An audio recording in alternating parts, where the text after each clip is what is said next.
வாழ்க வளமுடன். அனைவருக்கும் வணக்கம். இன்னைக்கு ஒரு பாசிட்டிவான பதிவு தாங்க பார்க்க போறோம். சின்ன ஒரு எளிமையான ஒரு பரிகாரத்தை தான் நம்ம இன்னைக்கு பார்க்க போறோங்க. இது பார்த்தீங்கன்னா இந்த வழிபாடு பார்த்தீங்கன்னா இந்த பரிகாரம் பார்த்தீங்கன்னா மிக மிக சக்தி வாய்ந்த பரிகாரம்ங்க. இந்த பரிகாரத்துக்கு தேவை அப்படின்னு பார்த்தீங்கன்னா ஆலமரத்துடைய விழுது இருக்கு இல்லைங்களா, மேலேருந்து தொங்கிட்டு இருக்கும் இல்லையா விழுது, அந்த விழுது தாங்க சின்ன அளவில் கிடைச்சாலே நம்மளுக்கு போதுங்க. ஆலமரம் இல்லாத ஒரு ஊரே இருக்காது. கண்டிப்பாக நிச்சயமாக ஏதோ ஒரு இடத்துல வந்துட்டு ஆலமரம் இருக்கும், அதில் நிச்சயமாக விழுதுகளும் இருக்கும். அதில் ஒரு சின்ன அளவில் வந்துட்டு கட் பண்ணி எடுத்துகிட்டு வந்துக்கோங்க. அந்த விழுதை எடுத்துகிட்டு வந்துட்டு நம்ம வீட்டில் கொண்டு வந்து கழுவி அதுக்கு மஞ்சள் தடவி சந்தனம் குங்குமம் வச்சுக்கோங்க. அதுக்கப்புறம் பார்த்தீங்கன்னா ஒரு வெள்ளை கலரில் நூல் எடுத்து அதை வந்துட்டு நீங்கள் மஞ்சள் தண்ணியில் முக்கி எடுத்துட்டு அந்த விழுது ஃபுல்லாக சுற்றி நல்லா கட்டிக்கோணுங்க. அந்த விழுதே வந்துட்டு தெரியாத அளவுக்கு நல்லா சுற்றி கட்டிக்கோங்க. அடுத்து பார்த்தீங்கன்னா ஒரு சின்ன இந்த விழுது உள்ளே போகிற அளவுக்கு உண்டான சின்ன ஒரு டப்பா எடுத்துக்கோங்க. டப்பாவோ கண்டெய்னர் எது சில்வரில் கிடைச்சாலும் சரி, பிளாஸ்டிக்கில் கிடைச்சாலும் சரி, சின்ன அளவில் மூடி போட்ட மாதிரி ஒரு டப்பா எடுத்துக்கோங்க.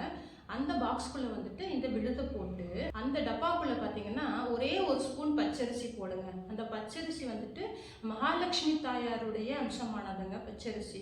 அதனால் வந்துட்டு அந்த பச்சரிசி ஒரு ஸ்பூன் போட்டு இந்த ஆலமரத்துடைய விழுதையும் அதுக்குள்ளே வச்சு ₹1 நாணயம் வைங்க. ஒரே ஒரு ₹1 நாணயம் வச்சு அதை மூடி போட்டு மூடிடுங்க.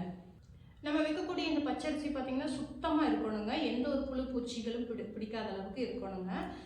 அப்போ வந்துட்டு இதை மூடுறதுக்கு முன்னாடி, இந்த மூடி போட்டு மூடுறதுக்கு முன்னாடி மனசார வந்துட்டு மகாலட்சுமி தாயாரையும் அப்புறம் வந்துட்டு பிள்ளையார், அதாவது முழுமுதற் கடவுளான விநாயகர் பெருமானையும் மகாலட்சுமி தாயாரையும் மனதார நம்ம வேண்டிக்கணும். என்னுடைய இல்லத்தில் வந்துட்டு செல்வ செழிப்புகளை கொடுங்க, அல்ல குறையாத வந்துட்டு அக்ஷய பாத்திரமாக என்னுடைய இல்லம் விளங்கணும் அப்படின்னு மனசார வேண்டிட்டு அதை மூடி போட்டு மூடி நீங்கள் எங்கெல்லாம் வந்துட்டு பணம் நகை எல்லாம் வைப்பீங்களோ, உங்களுக்கு ராசியான இடம் இருக்கும் இல்லையா வீட்டில், இந்த இடத்துல இந்த கடுகு டப்பாவில் வச்சா எனக்கு காசு நிறைய சேர்ந்துக்கிட்டே இருக்கும், சீரக டப்பாவில் வச்சா நிறைய சேரும், இந்த மாதிரி ஒரு குறிப்பிட்ட இடங்கள் எல்லாம் இருக்கும் இல்லையா, அந்த இடங்கள்ல நீங்கள் வச்சுருங்க.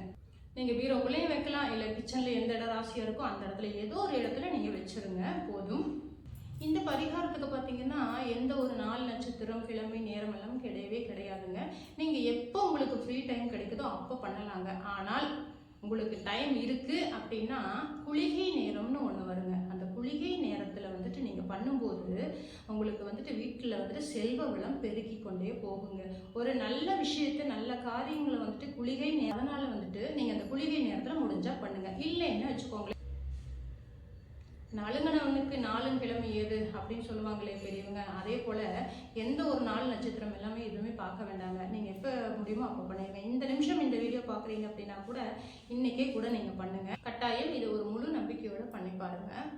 நிச்சயம் கைமேல் ஒரு பலன் கிடைச்சே தீரும். இந்த பதிவு உங்களுக்கு உபயோகமாக இருக்குது, பிடிச்சிருக்கு அப்படின்னா நம்மளுடைய சேனலை மறக்காமல் லைக் பண்ணி சப்ஸ்கிரைப் பண்ணிக்கோங்க. நல்ல நல்ல பதிவுகள் எல்லாமே உங்களுக்காக வருங்க. முடிஞ்ச அளவுக்கு எல்லாருமே நிறைய தண்ணி குடிங்க. தண்ணி குடிக்கிறது உடம்புக்கு ரொம்ப ரொம்ப நல்லதுங்க. அடுத்து ஒரு பாசிட்டிவான பதிவில் சந்திக்கலாம். நன்றி, வணக்கம்.